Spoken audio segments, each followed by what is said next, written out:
Do you want to just start, or do you want me to introduce it? No, I can just start, that's fine. Oh, it's not that we're using that much more. I don't think so. Okay, I guess we're just about ready. If you want to find the seat, we'll get started. We're ready to Thanks for being here, and thanks to James for inviting me to do 2 sessions on Unitarian Universalist history.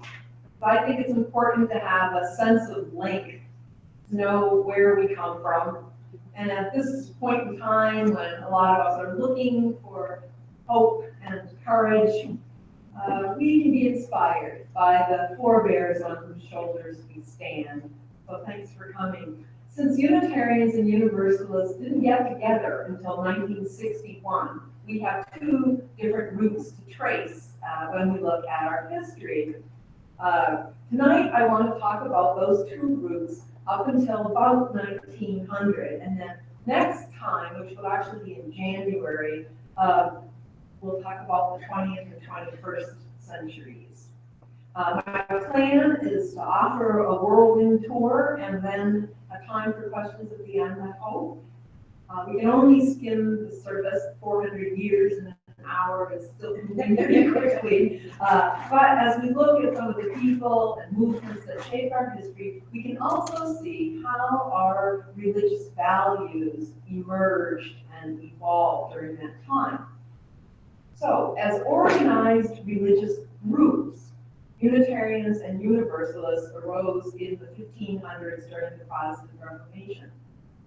But as religious ideas, small u Unitarianism and small u Universalism go back to the earliest days of Christianity. One of my seminary professors said that there are 14 different theologies in the New Testament, and he's probably right, because for the first few centuries of its existence, Christianity was far more diverse than most of us realize. And when we consider the additional texts that weren't included in the Bible, the diversity becomes even more apparent. After Jesus' death, his followers disagreed about who he was. Was Jesus God? Perhaps an agent of God? Was he 100% human, 100% spirit? Divine, but not quite as divine as God? All these ideas and more were out there. Some, like the church father Arius, believed that God was one, not a trinity of Father, Son, and Holy Spirit. Jesus, he said, was imbued by God with divinity, but was not of the same substance as God, and not co-eternal with God. Jesus, being Jewish, probably agreed with Arius, as in this stained glass window from the Church of Eight I served back in New York. Here, Jesus is pointing upward, and he's either hailing a cab, or he's saying, it's not about me. In 325, however, the Church Council at Nicaea voted overwhelmingly to declare Trinitarianism the official position of the Church. Arius lost, and from that point, Arianism, later called Unitarianism, was heresy. There were also early Christians who believed that Jesus died for the sins of all humankind. A loving God would not condemn anyone to eternal damnation, so all will eventually be reunited with the divine, not just an elect few. This was the view of the church father Origen and many others. At a church council in 544, however, this idea of small u universalism, that is, universal salvation, was also declared heretical by the early church. There are many other views that were considered heresies by the church, but these 2 are the ones that relate most to our history. And these 2,000-year-old ideas about the substance of the divine and the fires of hell are not center stage for most of us right now. So in a sense, our Unitarian Universalist name refers to our past. It also reminds us, as does that stained glass window that we looked at just a minute ago, that for most of our history, our forebears considered themselves Christian. And that's a good thing to keep in mind. We'll see how that evolves.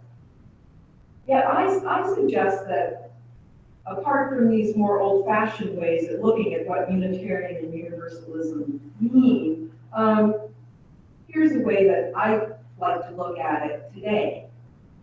Unitarianism, all life is one. The oneness of all being, the interdependent web of existence.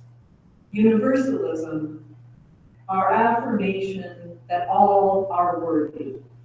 Everyone has inherent worth and dignity. Of course, declaring ideas heretical doesn't make them go away or kill those ideas, but we cannot trace a direct line from the early heresies to modern UUism. But Unitarian and Universalist beliefs did surface during the Protestant Reformation, and this time they led to the formation of lasting religious communities.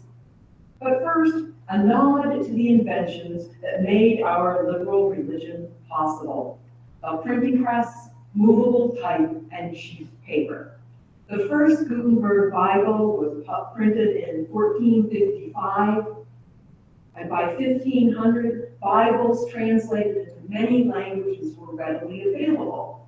No longer dependent on the church or clergy for their sacred text, people began to read the Bible for themselves. Which brings us to Michael Servetus, born in Spain in 1511. In 1517, Martin Luther nailed his 95 Theses to the door of the Wittenberg Cathedral, and the Protestant Reformation began. Although Luther rebelled against the Pope and protested corrupt practices of the Church, he did not question its basic theology. But when Servetus read the Bible, he found in it scant basis for much church dogma, and no basis at all for orthodox views of the Trinity, which he called a fantastical notion. He wasn't the first to speak out, but he was the most vocal and probably the most arrogant. In 1531, as a brash young man of 20, he published On the Errors of the Trinity. A bestseller, the book ignited flames of anti-Trinitarian sentiment. As expected, the Catholic Church was not pleased. But Servetus was surprised that Luther and John Calvin also rejected his arguments.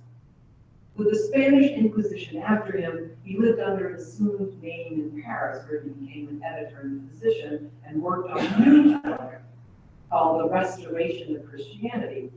He wrote to John Calvin in Geneva, feeling sure that he could convince Calvin that A, the doctrine of the Trinity was wrong, and B, Calvin was also wrong about predestination, infant baptism, original sin, and the inherent depravity of humanity.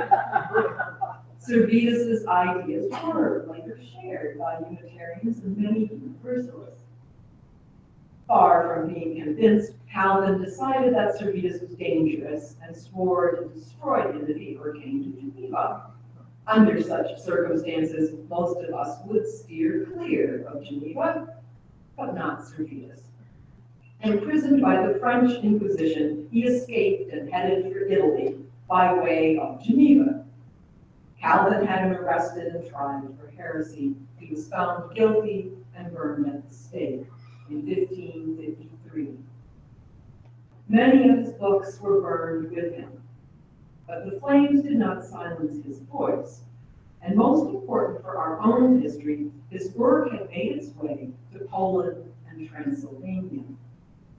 In his life, Servetus invited others to consider non-traditional ideas of the Trinity. In his death, he engendered a storm of outrage. For many who disagreed with his views, nevertheless condemned the use of the death penalty for heretics.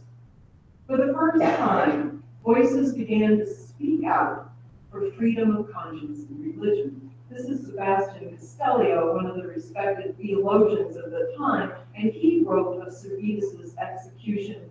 To kill a man is not to protect a doctrine, it's to kill a man. Servetus fought with reason and writings. He should have been refuted with reason and writings. From this point on, we can start to trace the evolution of some of our most cherished principles. Freedom of conscience, the use of reason, free exchange of ideas, tolerance of diverse viewpoints. Along with Unitarian theology, God is one, and a positive view of human nature. Every once in a while, I'll be putting one of these slides up and be adding some additional values to them as we progress. Some associate Transylvania with tales of vampires, but we honor it as the birthplace of organized Unitarian churches. Transylvania is now an ethnically Hungarian region in the country of Romania, but between 1543 and 1691, it was an autonomous principality. Throughout Europe in those days, whatever the religion of the reigning monarch was, that was the religion of the country. In Transylvania of the 1560s, 4 faith groups were vying for the favor of King John Sigismund. Catholics, Lutherans, Swiss Reform, who were Calvinist, and Unitarian. And the king allowed a series of debates on the competing theologies to take place over 3 years between 1566 and 69. These debates attracted huge audiences and as much attention as presidential debates do today. The Unitarian Francis David, an innovative thinker and brilliant debater, emerged the clear winner. King John Sigismund declared himself a Unitarian, thus becoming the first and so far only Unitarian king in history. One might have expected him to insist that the rest of the country follow suit. But in 1568, John had proclaimed an edict of toleration, establishing freedom of religion. This landmark document reads in part, "In every place the preacher shall preach and explain the gospel, each according to his understanding of it. And if the congregation like it, well. If not, no one shall compel them, for their souls will not be satisfied. No one shall be reviled for his religion by anyone, and it is not permitted that anyone should threaten anyone else by imprisonment or by removal from his post for his teaching. For faith is the gift of God." Francis David, trained for the Catholic priesthood, but switched to Lutheran, then to Swiss Reform, and finally to Unitarian. He believed that through study of the Bible and use of reason, each person can approach truth and must be free to do so in his or her own way. In his searching, he came to reject the doctrine of the Trinity and began to preach that God is one, Ege az Isten in Hungarian. He focused on the teachings rather than the person of Jesus. David argued not only for the humanity of Jesus, but for a divine spirit that pervades all creation. Salvation comes, he said, not from the atonement of Jesus on the cross, but through faith in God and through the deeds that faith inspires. Tradition has it that after that final debate in 1569, 3,000 people immediately converted to Unitarianism. That's quite the altar call. Whether this is actually true or not, Francis David did become leader of the Unitarians, whose faith was now by law on an equal footing with the other religions. In a few decades, there were more than 500 Unitarian congregations in Transylvania. Unfortunately, King John Sigismund died in 1571, leaving no heir, and his successor was not fond of Unitarianism. Within a year, a new law had been passed forbidding what they called innovation in religion. In 1579, Francis David was arrested for breaking this law. He died in prison, where he inscribed these words on the dungeon wall: "Neither the sword of popes, nor the cross, nor the image of death, nothing will halt the march of truth." David's commitment to religious freedom and to the use of reason in religion remains central to our faith, as does his conviction that deeds, not creeds, is what matters most. We will return to Transylvania in January session when we talk about the 20th and 21st centuries. As Francis W. was giving voice to Unitarian ideas in Transylvania, Faustus Socinus was doing the same in Poland. And indeed, there were visits between Unitarians in the two countries. Socinus was born in Italy, but went to Poland in 1579. At the time, the Catholic Church there was weak, and the Renaissance was exerting a liberalizing influence on Polish culture. An anti-Trinitarian group called the Polish Brethren came into being, practicing religious tolerance, refusing to bear arms or accept civil office, and trying to live simple lives in accordance with the Sermon on the Mount. By the way, if you think Unitarian Universalism is a mouthful, the original name of this group was the Brethren in Poland and Lithuania who have rejected the Trinity. There were about 100 Polish Brethren congregations when Socinus arrived into the leadership role. He carried their ideas further, asserting that Jesus was more human than divine, and that Jesus saved humans not through his death, but by setting a living example for us to follow. Socinus started a press in Wrocław to publish books on Unitarian Christian theology. Many of his ideas on miracles and scripture do seem too orthodox to us today. Yet his insistence that we listen to our own reason and our own hearts rather than to church dogma feels quite modern. By the mid-1600s, unfortunately, the Catholic Counter-Reformation held sway, and Poland had become unfriendly to religious liberals. The Wrocław press was destroyed, but not before its books had found their way to Holland and England. Catholic authorities forced the Socinians to either convert or go into exile. In Transylvania, Unitarian churches survived persecution. In Poland, they did not. Meanwhile, in England, the writings of the Socinians had crossed the English Channel, and sometimes influenced by those texts, but more often probably just by their own reading of the Bible, people began coming out publicly against the Trinity.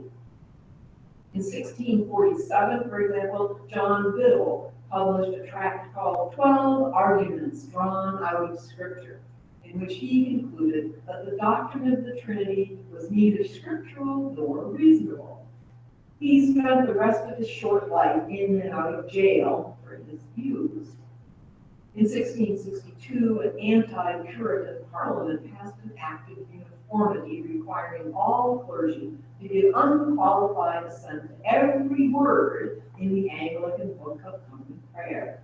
But over 2,000 refused to do so, some of whom held Unitarian views. Despite periods of persecution, dissenting churches did survive, and in 1774, the first avowedly Unitarian congregation gathered for worship at the Essex Street Chapel in London, led by the Reverend Theophilus Lindsay, yet another of those whose reading of the Bible had brought him to Unitarian views. The Essex Street Chapel was destroyed during World War II, but it was rebuilt in 1958, and it now houses the headquarters of the British General Assembly of Unitarian and Free Christian Churches. But what about the Universalist side of our family tree? While Unitarian versus Trinitarian controversies were raging in post-Reformation Europe, where was Universalism? As far as we know, there were no churches called Universalist in the 16th and 17th centuries, but there were individuals and groups with Universalist ideas. Chief among these were some of the so-called pietist groups that sprang up in Germany. The pietists believed that each person can have an unmediated experience of God, that churches, clergy, and dogma were obstructions to true spirituality, and that the Bible was less important than personal mystical experiences. During these mystical experiences, many felt a oneness with the holy, and some believed that they had received messages proclaiming that this oneness would eventually be the state of all beings. We all came from God, and to God we shall return. All of us, not just those who hold certain beliefs or belong to particular groups. This is the foundation of early universalism, that all will be reunited with God and divine harmony will be restored. Those who held these views were called restorationists. Some went beyond their personal spiritual experiences, found biblical passages supporting their views, and began preaching scriptural justification for universal salvation. For these views and for their anti-clerical stance, many pietists were persecuted by the established churches. But notice here another idea that would become important to us as UUs: emphasis on the authority of our own experience. In the early 1700s, several German-speaking pietist groups made their way to Pennsylvania, where William Penn had instituted greater religious toleration than was found in the other colonies. There, the Restorationists found a relatively safe haven. And there, in 1741, they were joined by George de Benneville, the first great prophet of universalism in North America. George de Benneville was born of an aristocratic French Protestant family who had escaped to England during the persecution of the Huguenots. As a youth, he went to sea, and in Algiers, he observed some Muslims treating each other with kindness. He had a spiritual epiphany. Love, he realized, is not an exclusively Christian virtue. And that would seem to me that salvation is not reserved for Christians either. A few years later, he had a near-death experience that reinforced these ideas and convinced him that a loving God would not condemn anyone to eternal damnation. We'll have to make restitution, he said, but eventually all will be saved. And he began traveling around Europe preaching his newfound universal faith. He was arrested several times for heresy, but he continued to preach and made contact with many minority sects, including some restorationist groups. To his belief in universal salvation, he now added belief in the separation of church and state, refusal to bear arms, opposition to capital punishment, and commitment to full freedom of religion. At the urging of friends, George de Benneville emigrated to Pennsylvania in 1741. There he worked on the publication of a German-language Bible, in which all passages supporting universal salvation were printed in bold-faced type. He traveled around the countryside, preaching and offering medical care, promoting tolerance, and spreading the gospel of universalism. De Benneville founded no churches, but his influence was profound, and he helped prepare the ground for those who would come after. Enter John Marsh, who was born in England in 1741, raised a Calvinist, became a Methodist minister, and then was converted to a belief in universal salvation by James Raleigh. Raleigh, another lapsed Methodist, had based his universalism on his reading of the Bible and taught that Jesus died to save not just believers, but all humankind. A few years later, though, Murray's wife and child died, and he spent time in debtor's prison. Despondent, he decided to make a new start in America. As Murray tells it in his autobiography, he set sail in 1770, but his ship ran aground off the coast of New Jersey. When he went ashore, he met Thomas Potter, who, perhaps under the influence of German pietists who lived nearby, had built a meeting house on his farm in hopes of attracting a preacher with universalist tendencies. Murray was at first unwilling to preach, but when his ship remained stranded, he agreed to do so, and the rest is history. Well, maybe. Whether the miraculous coincidences of this story actually happened or not, John Murray did start preaching, and he was a big success. Like George de Benneville, John Murray was a Universalist, but not a Unitarian. He still believed in the Trinity and in Christ's atonement on the cross, but this atonement was for everyone. He traveled all over the Northeast proclaiming universal salvation. Murray did not bring universalism to America. People holding universalist beliefs were already here, having read the Bible and figured it out for themselves. But he was a great evangelist, and everywhere he went, he drew large audiences of supporters and opponents. Murray was undaunted. When one protester threw a rock at him, Murray held up the stone and said, "This argument is solid and weighty, but it is neither reasonable nor convincing." In 1779, a group in Gloucester, Massachusetts, organized the first church in the United States, named Universalist, and called John Murray as their minister. His commitment to universal salvation was matched by his devotion to religious freedom. Massachusetts taxed all its citizens to support the congregational parishes in their towns.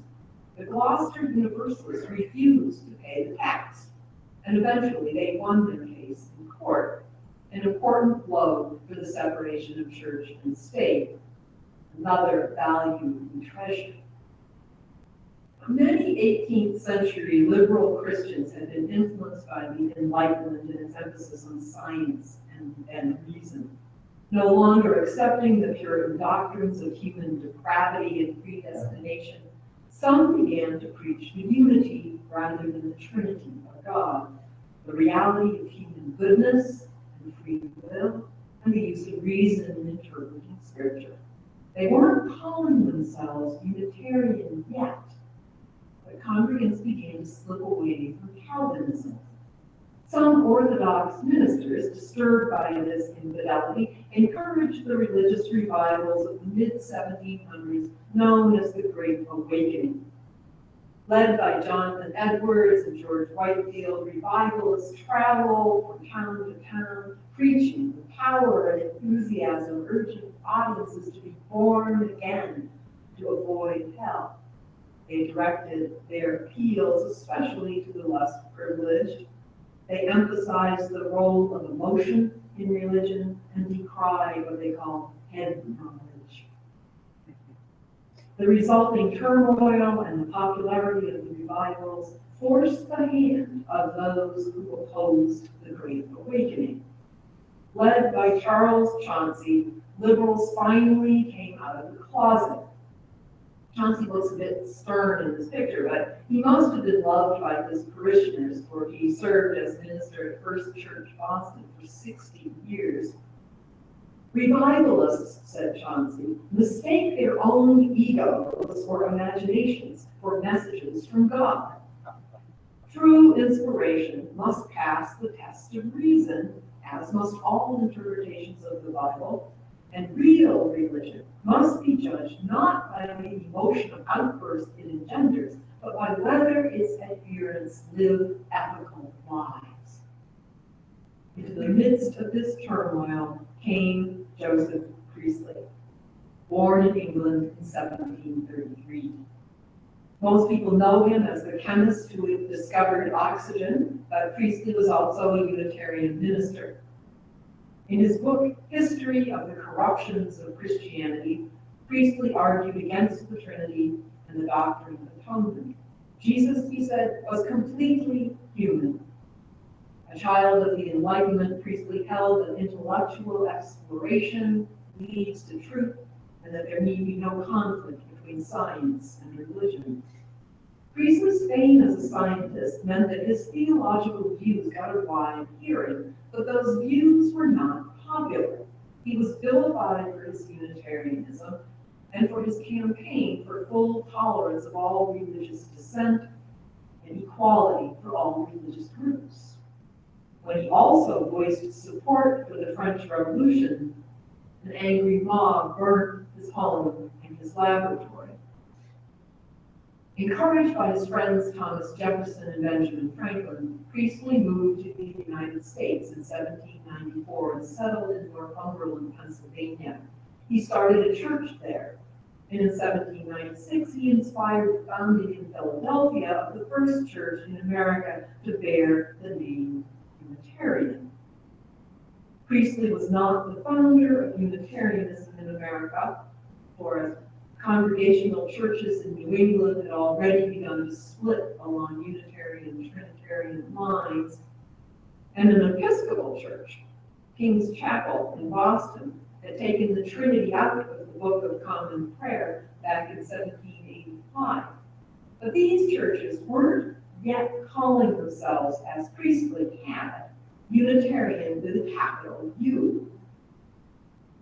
Historian David Robinson says that William Ellery Channing was the single most important figure in American Unitarianism, and it's hard to dispute that. Channing began his ministry in 1803 at the Federal Street Church in Boston. The groundwork had been laid by the anti-Great Awakening liberals, who were by that time beginning to see themselves as more than just the left wing of the Congregationalists. Channing was thrust into the public eye when he replied to attacks on his fellow liberals. The attackers had used Unitarian as a derisive name. Channing surprised them by accepting and defending that label, most famously in his 1819 Baltimore sermon entitled Unitarian Christianity. Channing's was a Bible-based faith, and he saw Jesus as the revelation of God's will. But he proclaimed that God was one and Jesus a fully human being. Moreover, the humanity of Jesus shows us that far from being depraved and doomed, we humans are capable of goodness, moral action, and even perfection. We have freedom of conscience and the ability to interpret Scripture in accordance with our own reason, and to look beyond the letter to the spirit of the text. Channing's sermon was the best-selling pamphlet of the day and a rallying point to the new religious movement. The social issues of his day concerned Channing as much as the theological, although he was slow to publicly oppose slavery. In 1834, he said, "I have been silent too long," and began to speak out for the abolitionist cause. Many of his congregants were wealthy merchants unwilling to interfere with the cotton trade. They condemned his anti-slavery stance. But his eloquent defense of human dignity and his commitment to ethical living made him a hero to the generations who came after, even those who found his Unitarian Christianity too limiting.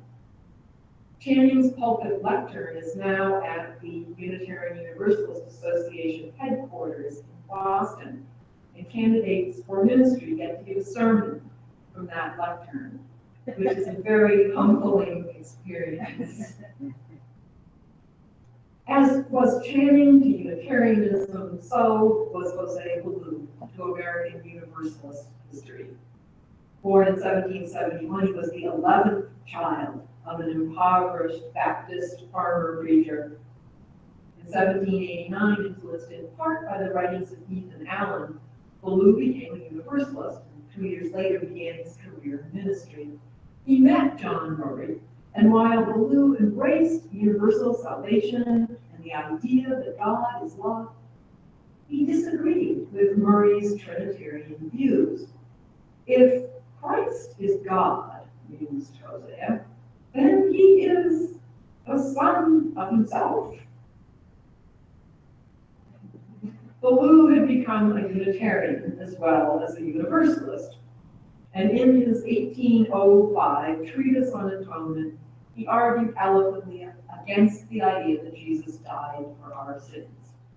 Ballou was preaching Unitarian Universalism more than 150 years before the two traditions got together. He lacked the education of his Unitarian contemporaries, but his intellectual abilities and down-to-earth style served him well. In 1817, he became minister of the Second Universalist Church of Boston, a pulpit that gave him a national platform.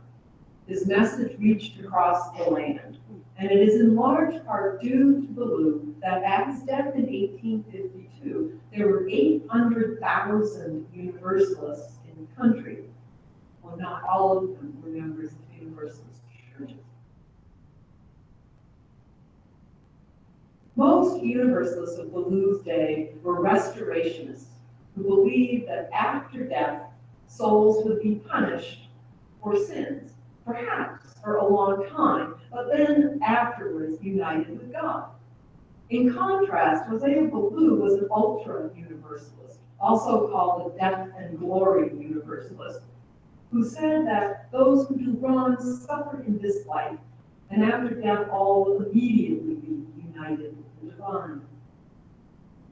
Love, not sin, Ballou said, is the most powerful force of religion, and reconciliation, not damnation, is the heart of our relationship with God. Ralph Waldo Emerson had followed his father into the Unitarian ministry.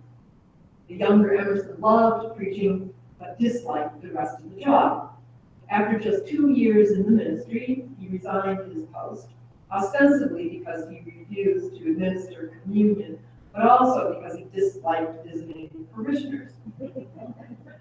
He would use instead the lecture platform as his pulpit, speaking what was in his mind and heart. In 1836, he published his famous work, Nature, in which he spoke of the underlying unity, God, nature, and the human soul, an abstract oversoul, not the traditional personal God of his contemporaries. In 1838, he was invited to give the graduation speech to the class of Harvard Divinity School. In this historic address, Emerson charged that Unitarian ministers were relying on dead traditions instead of preaching from their souls.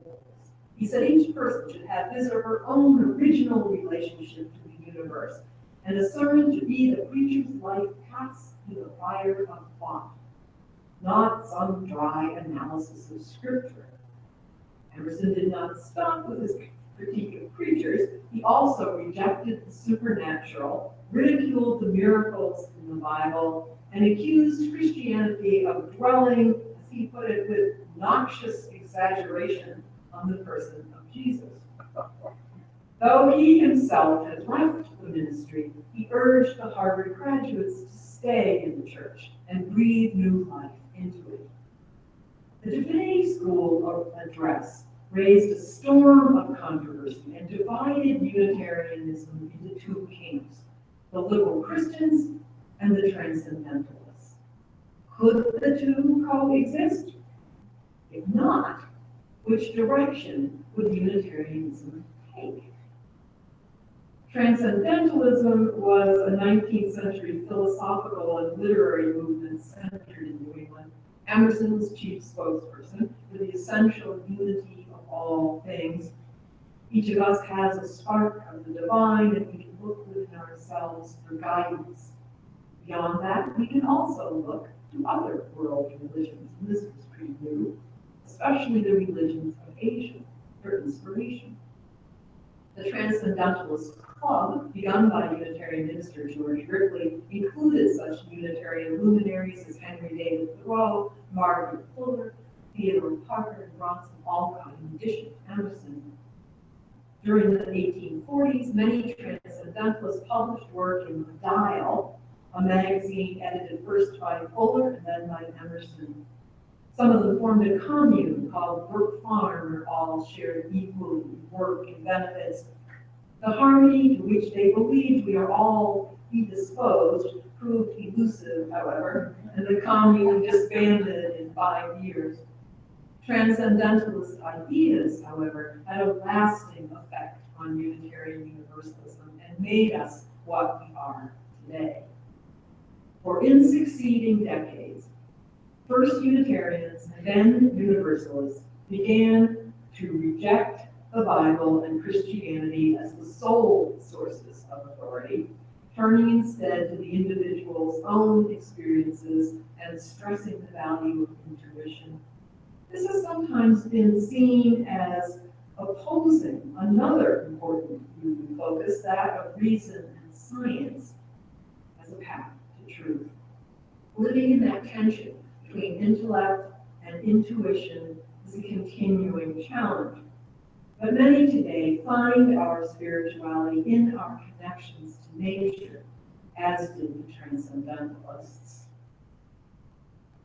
So we've changed from God and is one to God is one at most, with the transcendentalists here. Theodore Parker was a transcendentalist and also a church institutionalist, which is a very unusual combination. He inflamed traditionalists with his 1841 sermon, The Transient and Permanent in Christianity, in which he said that biblical miracles and the divinity of Jesus were transient and therefore not necessary parts of religion. It was the message of Jesus that mattered, not his person. Rituals and doctrines were inconsequential. That was too much for conservative Unitarians, and Parker was ostracized by many of his contemporaries. Not by the public, however. He was drawing crowds of 3,000 every Sunday to hear his sermons in Boston's Symphony Hall. Others might have given up on the Unitarians in disgust, but Parker did not. He was committed to staying in the Unitarian fold and working for change from within. For Parker, it was how one lived one's life that was important. He particularly challenged his contemporaries on the issue of slavery. What is a religion worth if it can accept slavery, he asked. What is freedom worth for any of us if some humans can be bought and sold? Parker refused to obey the Fugitive Slave Act and harbored escaping slaves in his home despite threats on his life. Parker was one of the so-called Secret Six, of whom 3 were Unitarians, who clandestinely funded John Brown's raid on Harper's Ferry. Though a free spirit, Parker realized that to achieve the abolition of slavery, individualists would have to band together, and he was tireless in his efforts to organize for reform. He cared so much and he tried so hard, but even his outspoken courage did not bring success in his lifetime. He died of tuberculosis and exhaustion in 1860, shortly before his 50th birthday. He's buried in Florence, Italy, where he was traveling to try to regain his health. His tombstone, I can't read it probably, but it says, "The great American preacher," which indeed he was. It would be satisfying to think that all our forebears were like Theodore Parker and led efforts to end slavery, but such was not the case. Abolitionist minister Samuel J. May wrote later, continually in public meetings, the question of slavery was staved off and driven out. We had a right to expect from Unitarians a steadfast and unqualified protest. They, of all sects, ought to have spoken boldly, but they did not. If, as a denomination, we did not speak boldly, many individual Unitarians did. William Lloyd Garrison founded the abolitionist newspaper The Liberator in 1831 and served for a while as a mentor to Frederick Douglass. In 1833, novelist Lydia Maria Child wrote a widely read anti-slavery tract and then edited the National Anti-Slavery Standard newspaper. Garrison and Child strongly influenced the abolitionist views of Channing, Parker, Emerson, Julie Ward Howe, and countless others. In 1845, 170 Unitarian ministers signed an anti-slavery declaration in The Liberator, criticizing the long silence of the churches. At last, the passage of the Fugitive Slave Act in 1850 galvanized opposition to slavery. That slaves who escaped to the north could be captured and returned south repelled many who had been, up until then, sitting on the fence. In Boston, Theodore Parker and Thomas Higginson were arrested for a failed attempt to free fugitive slaves in Burns, and in Syracuse, Samuel May aided the successful escape of the slave Jerry. At first, it seemed that Universalists as a denomination might speak out more boldly on slavery than Unitarians, because as early as 1790, Pennsylvania Universalists adopted a resolution that the slave trade stop immediately and slavery gradually be ended. After that, there was silence. Most Universalists found slavery inconsistent with their idea that we're all part of one family, but their approach was to change individual hearts and minds rather than to attempt what might be divisive, large-scale denominational action. In 1845, however, they did hold an anti-slavery convention, and the Universalist abolitionist movement grew stronger. Universalist ministers in the North sometimes found it easier to speak out against slavery than did their Unitarian counterparts, partly because wealthy textile magnates whose mills depended on Southern cotton were more likely to be sitting in Unitarian pews than Universalist. And so, some Universalist congregations were unhappy with ministers who preached too often or too strongly against slavery. Daniel and Mary Livermore, for example, were among those whose abolitionism rubbed their congregation the wrong way. The Livermores moved to Chicago and founded their own newspaper to express their views. The Kansas-Nebraska Act of 1854, which extended slavery into the territories, did strengthen abolitionist sentiment in the North. Southern Universalists threatened to leave the fold, but somehow their commitment to inclusiveness managed to hold them together. But we will return to racial justice issues when we talk about the 20th and 21st centuries. I gave a sermon on the Reverend Thomas Starr King last month, which I know you all have memorized. So I will just highlight a couple of things to remind you. King served both Universalist and Unitarian churches, and while the denominations did not merge for 100 years after his death, he was one of the first to envision their union.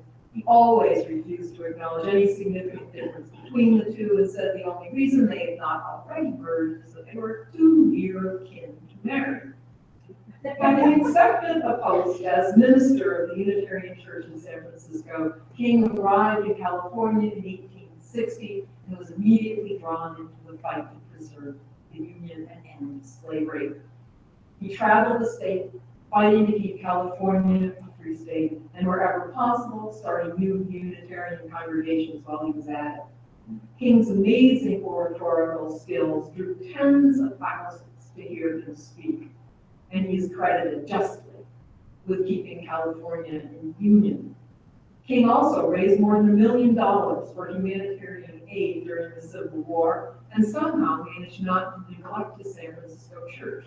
His congregation loved his ability to find the holy both in nature and in social activism, and many of us today would agree.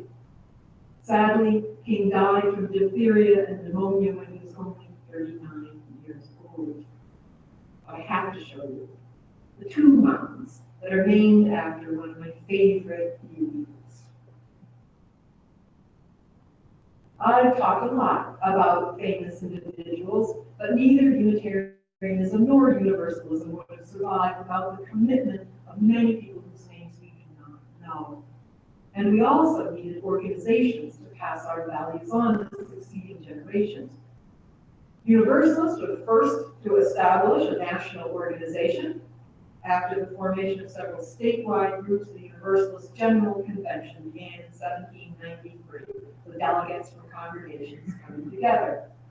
In 1825, the American Unitarian Association was formed, but that was initially an association of individuals, not of congregations. In 1865, Henry Whitney Bellows founded the National Conference, an association of Unitarian congregations, but with a liberal Christian focus. In reaction to the National Conference, the Free Religious Association was born in 1867, influenced in part by Transcendentalists. Members insisted that non-Christian views be included under the Unitarian umbrella, and that the movement never be limited by the creed.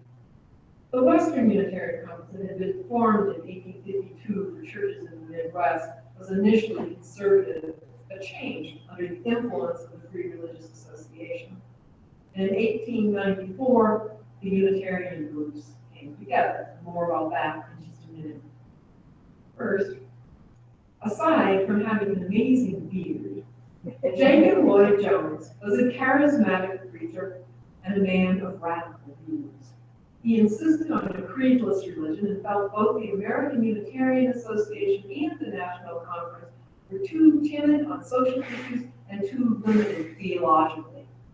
Jones was an excellent organizer, starting new congregations and bringing existing ones together, using ethics rather than theology as the common ground. In Wisconsin, he was also a pioneer in religious education, promoting non-dogmatic approaches and modern teaching methods. When he became secretary of the Western Unitarian Conference that I mentioned a moment ago, Jones moved to Chicago and founded the periodical Unity as a forum for liberal views. As part of his efforts to universalize Unitarianism, he reorganized the Fourth Unitarian Society of Chicago as All Souls Church.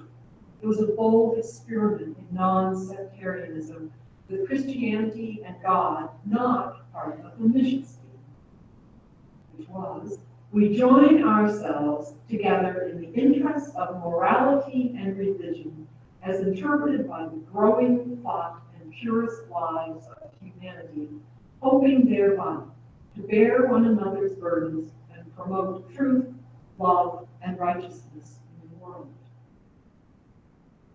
Jacob Lloyd Jones truly lived his values. He was one of the few male leaders to support the ministries of women clergy, which I'll talk about in a few minutes. And he ended his career as director of the Abraham Lincoln Center in Chicago, working for social reform and racial justice. Later, he played an important role in the world's Parliament of Religions, and he spoke out in pacifist opposition to World War I. Another strong abolitionist, the Reverend William Channing Gannett, was also an early supporter of the Free Religious Association and one of Jacob Lloyd Jones's closest associates. Now, at this time, Unitarians are still arguing about how Christian we were or were not. Though humanist in his own beliefs, Gannett felt that the best hope for liberal religion lay in bringing the different perspectives together. So in 1887, he wrote, "The things most commonly believed today among us," an attempt to describe, not prescribe, Unitarianism. Then, as now, some explain their religion in terms of what they did not believe. This will sound familiar. We don't believe in the Trinity. We don't have a creed. We don't take the Bible literally. Gannett wanted to unite Unitarians around positive statements of what we do believe. The result was both poetic and deft. He made room for theists and non-theists by including many names for the sacred, and his statement played a key role in bringing about the 1894 reunion of disparate Unitarian groups, gave them not a creed, but a theological foundation. So here's I'm going to show you the full text. It takes 2 slides to see it. Set aside for the moment the language that uses man instead of human, and see how much of Gannett's work you can affirm today. We may not share some of his optimism, but it's a pretty amazing statement, 1887. We believe that to love the good and live the good is the supreme thing in religion. We hold reason and conscience to be the final authorities in matters of religious belief. We honor the Bible and all inspiring scripture, old and new. We revere Jesus and all holy souls who have taught men truth and righteousness and love as prophets of religion. We believe in the growing nobility of man.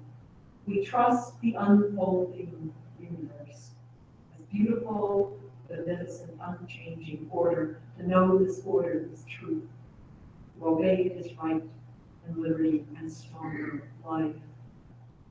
We believe that good and evil inevitably carry their own recompense, no good thing being failure and no evil thing success. That heaven and hell are states of being, that no evil can befall the good man in either life or death, that all things work together for the victory of good. We believe that we ought to join hands and work to make good things better and worse good, counting nothing good for self that is not good for all. We believe that this self-forgetting loyal life awakens in man the sense of union here and now with things eternal. Sense of deathlessness in this sense is to us earnest of life to come. We worship one in all. That life when sun and stars derive their orbits and the soul of man its ought. That light which lighteth every man that come into the world, giving us power to become sons of God, that love with whom our souls commune. This one we name the eternal God, our Father. Although many Universalists kept a biblical focus longer than Unitarians did, many Universalists would have affirmed Gannett's statement of beliefs. Unitarians and Universalists had always had a common enemy, Calvinism, and many shared each other's tenets and worked for the same social reforms. So why didn't the two denominations get together back in the 19th century? There is no easy or just one single answer, but one of the factors was socioeconomic class. Unitarians often came from congregational or Episcopal backgrounds, tended to be urban and well-educated. Universalists tended to come from Baptist or Methodist backgrounds, were more likely to be rural and less likely to have graduated from Harvard. As Starr King used to joke, Universalists think God is too good to damn them. Unitarians think they are too good to be damned. Gradually, the two groups moved together, but class is still an issue for us today. We'll talk more about that next time as well. 19th century liberal religionists did not spend all their time on theology and organizational issues. They were also deeply concerned with social change. Many leaders of the reform movement of the day were Unitarians or Universalists. Each of them deserves a whole sermon, but here are a few of them very, very briefly. Unitarian Horace Mann, abolitionist and strong advocate for public education, co-founder of the first public school, which is in Lexington, Massachusetts, and also president of Antioch College. Universalist Aidan Ballou, founder of the Utopian Community in Hopedale, Massachusetts, and a strong pacifist. He advocated nonviolent resistance, and his work influenced Gandhi and Martin Luther King. Universalist Clara Barton, the Civil War's angel of the battlefield, founder of the American Red Cross, set up hospitals in Europe during the Franco-Prussian War. Unitarian Dorothea Dix exposed the inhumane conditions in which prisoners and the mentally ill were confined and demanded change. Universalist Charles Spear, another prison reformer, advocated rehabilitation over punishment and campaigned to abolish the death penalty. He published his magazine, The Prisoner's Friend. Universalist Mary Livermore, mentioned earlier as an abolitionist, was also a famous lecturer. She's called the Queen of the Platform, active in the women's suffrage movement, and a tireless promoter of higher education for women. Unitarians, Susan B. Anthony and Lucy Stone, leading lights of the white fight for women's suffrage. Although Anthony wished to see equal rights for African Americans, she argued that working for women's rights should have priority. Lucy Stone disagreed and set up her own group to focus on both issues. Unitarian Elizabeth Blackwell was the first woman in the U.S. to obtain a medical degree. She opened a hospital for women and children and founded the Women's Medical College in New York. Unitarian Emily Stowe was the first woman physician in Canada, graduated from Blackwell's Women's Medical College, and was also an activist in the campaign for women's suffrage. Unitarian Mariah Mitchell, astronomer who discovered a comet, was the first woman to have a comet named after her. She taught astronomy at Vassar and fought for higher education for women. And Unitarian Lewis Latimer, he was the son of slaves. A skilled draftsman and inventor, he invented an incandescent filament for Edison's light bulb and designed city lighting systems for New York, Philadelphia, London, and Montreal. With so many reformers concerned with women's rights and women's education, what about women in our ministry? The first woman ordained in the U.S. was Antoinette Brown Blackwell, a Congregationalist, later became a Unitarian, but she was ordained by her congregation, not recognized by a denominational authority. The first woman to be ordained by a denomination was a Universalist, Olivia Brown. Rejected by other seminaries, Brown was accepted by the Theological School at St. Lawrence University. Accepted, but not welcomed. She endured prejudice and taunting from some of her male classmates, but her talent and determination changed many minds. And in 1863, she was ordained in Malone, New York, by the Northern Convention of Universalists. Getting ordained was hard. Finding a pastor was equally difficult. The pulpits of all the prosperous churches were already occupied by men, she wrote. All I could do was take some place that had been abandoned by others and make something of it. That she did well. She served churches in Massachusetts, Connecticut, and Wisconsin, and became a model for aspiring women ministers. She married but kept her own birth name and raised 2 children while working full-time in ministry. She co-founded the New England Women's Suffrage Association, and in 1887, she resigned from parish ministry to work full-time for women's suffrage. Working with Lucy Stone, Susan B. Anthony, and others, she traveled the country speaking and organizing. Of the early suffragettes, only Olivia Brown lived to see her dream become reality in 1920. Augusta Chapin went to several women's colleges and got a classical education, but she did not attend theological school. Instead, she preached for 3 years, and then she was ordained to the Universalist ministry in 1864 in Lansing, Michigan. For much of her ministerial career, she was an itinerant preacher. During this time, she also campaigned for higher education for women. She was the first woman to sit on the Council of the General Convention of the Universalists. She chaired the Women's Committee of the World's Parliament of Religions in 1893 and was the only woman to preside over a session of that parliament. As the population in the Midwest grew, men with education and training in the various professions, including ministry, were in short supply. More than a dozen Unitarian women banded together to fill the gap as ministers on the Iowa and Michigan frontier in the 1880s and 1890s. They had the persistence to get seminary educations in an era when most theological schools would not accept women.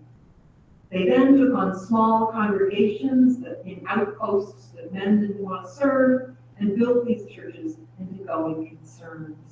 The Iowa Sisterhood, as they were called, did not see God as an omnipotent father figure. Instead, as one of them, Mary Safford, put it, God is a connecting force moving through a larger state of love.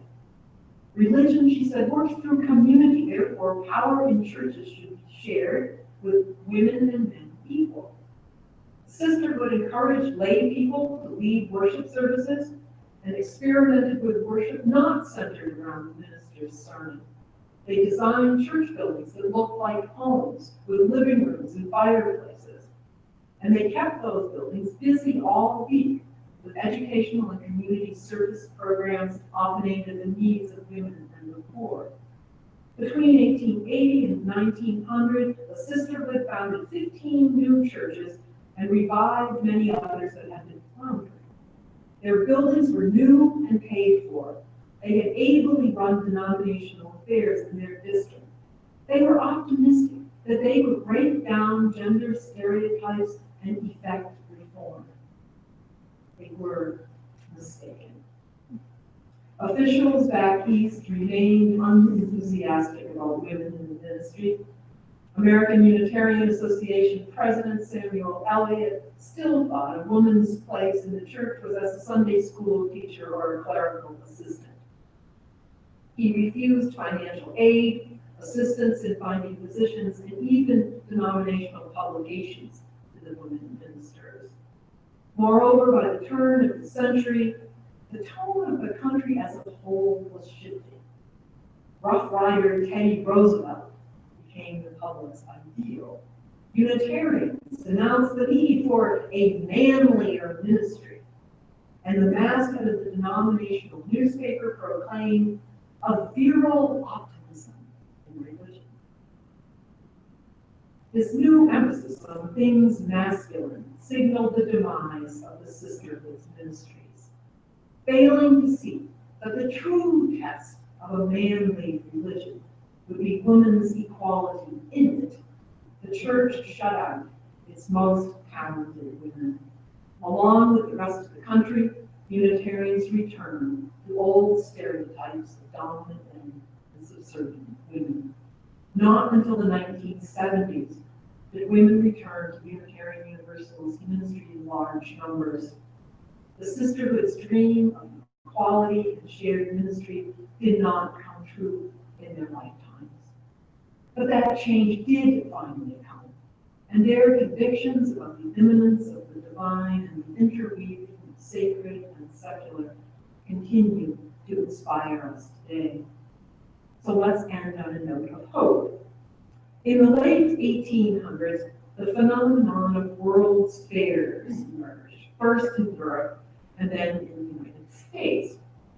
The Chicago Columbian Exposition of 1893, with dozens of countries participating, was designed to showcase the technological progress of the era. This was the World's Fair that introduced the Ferris wheel, Cracker Jacks, juicy fruit gum, shredded wheat, and Pabst beer. And in contrast to other World's Fairs before and since, it also included a 2-week event called the World's Parliament of Religions.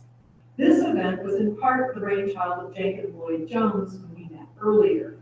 He brought together nearly 200 speakers, not just Catholics, Protestants, and Jews, but also religious leaders from India, Japan, Africa, and indeed the highlight for most people was the talk given by Swami Vivekananda, Hindu founder of the Vedanta movement.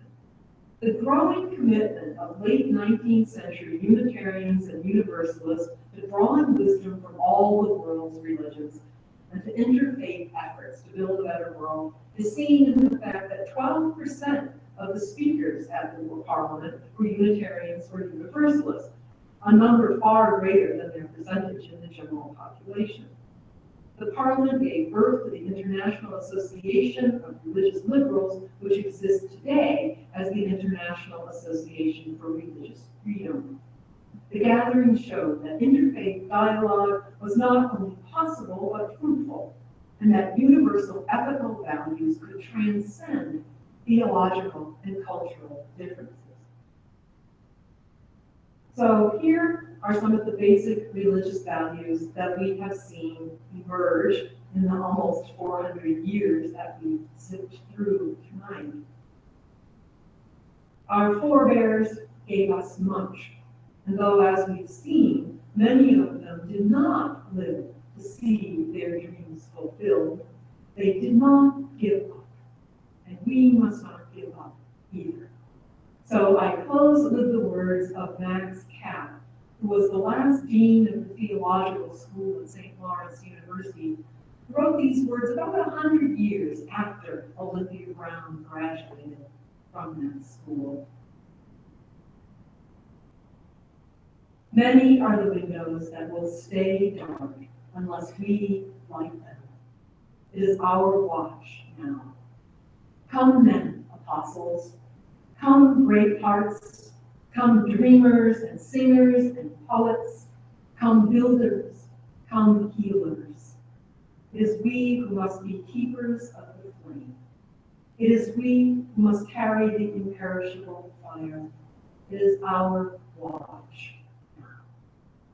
Thank you. I'm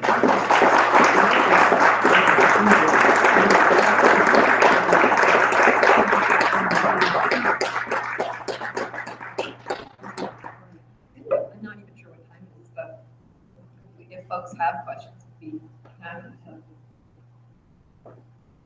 I don't know, I shouldn't say answer, try to answer them. Anybody think of anything that you would like to ask? Mary? Do we know if there was a difference in worship styles between the Unitarians and Universalists of the 19th century? Was that part of the separation? Not so much. I mean, except that from what I know, especially towards the last half of the 19th century, after Transcendentalism had such a big influence on the direction that Unitarians took, that the order of service for a worship service would look kind of the same, but the preacher at the Universalist church would always be preaching on a Bible text, and the Unitarians might or might not be. So, so the content, the form I think would look similar, but the content was a bit different. And they had different hymns too. Yeah, the Universalists had their own hymn writers, and Unitarians had their own hymn writers, and I don't know, perhaps they sometimes sang the same ones, but they did each have their own separate hymn writers as well. Did both of them change the words of Christian hymns? Well, we know the Unitarians did. And that's a good question. I actually have a book at home about Universalist hymns, and I should look at that and see, because I'm sure that if there were any references to anything to do with hell or damnation or those hymns wouldn't show up in a Universalist service, just like the Trinity isn't going to show up in the Unitarian service. But I should look that up. That'd be interesting to see. My understanding is that the Universalists approached the Unitarians to join together because they were worried that they were dying out, going away.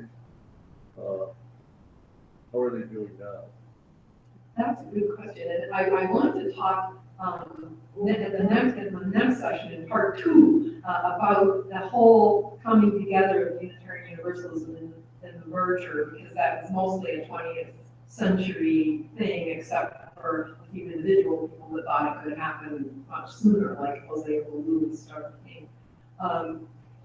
So by the time they actually got together, the Universalists were still pretty small. And I remember one old Universalist minister said to me, well, when we got together, we combined our names. We took the Uni from Universalist and the Tarian from Unitarian. And end up with Unitarian as our name.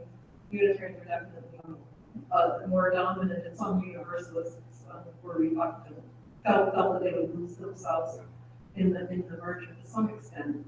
That didn't happen for a while, but I think that's changed.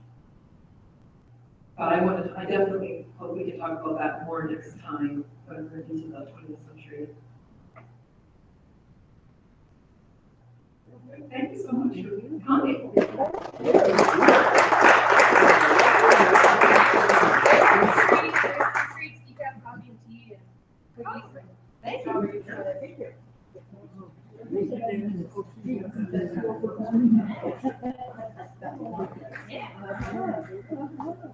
Great.